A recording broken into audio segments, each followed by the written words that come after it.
আমগুৰি উন্নয়ন খণ্ড অধীনৰ নামতিয়ালি গাঁও পঞ্চায়তত যেটো 7 নম্বৰ ওয়াৰ্ডত এটা ড্ৰেইন নিৰ্মাণ কৰি থকা হৈছে।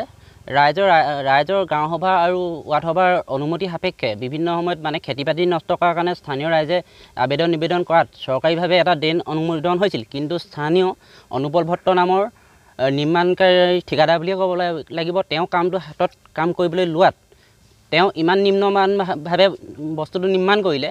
আপুনি চাব ড্ৰেইনটোৰ তলত যি PCC ঢালাই তলত সাধাৰণতে ইটা চলিং কৰিব লাগে, তাত ইটা এডোখৰ ব্যৱহাৰ নকৰিলে 12 mm 10 mm ৰড ব্যৱহাৰ কৰিব লাগে 4 পিচকৈ 4ডালকৈ, কিন্তু তেওঁ 2ডাল 3ডালকৈ ব্যৱহাৰ কৰিছে। এই সংকাতত আমি স্থানীয় ৰাইজে আমাক অৱগত কৰাত আমি গৈ খণ্ড উন্নয়ন বিষয়টো অৱগত কৰিলোঁ। অৱগত কৰাত আজি বিডিঅ ছাৰে আমাৰ দাবীক সন্মান জনাই তদন্ত কৰাইছিল। তদন্তটো আমি যি দাবী উত্থাপন কৰিছোঁ গোটেই দাবীটো সঁচা প্ৰমাণিত হৈছে। গতিকে মই খণ্ড উন্নয়ন বিষয়াক আৰু আজি সংবাদ মাধ্যমৰ যোগেদি ঊৰ্ধ্ব কৰ্তৃপক্ষক জনাব বিচাৰোঁ যে এই ড্ৰেইনটো সম্পূৰ্ণ যি ধৰণে এষ্টিমেটৰ মতে আছে তেনেকৈ নিৰ্মাণ কৰিলে আমি ভাল পাম।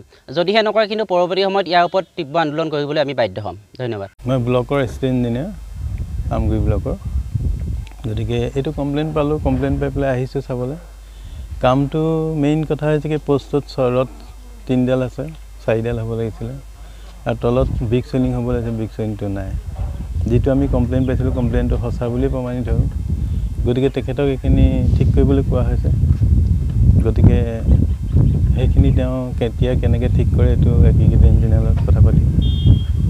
তেতিয়া আমি ফাণ্ডটো ৰিলিজ নকৰিম, ফাণ্ড নিদিম। যি ফাণ্ড যি কৰিলে এইটো তেওঁৰ খৰচা যাব, এই ফাণ্ডটো ৰাখি দিম।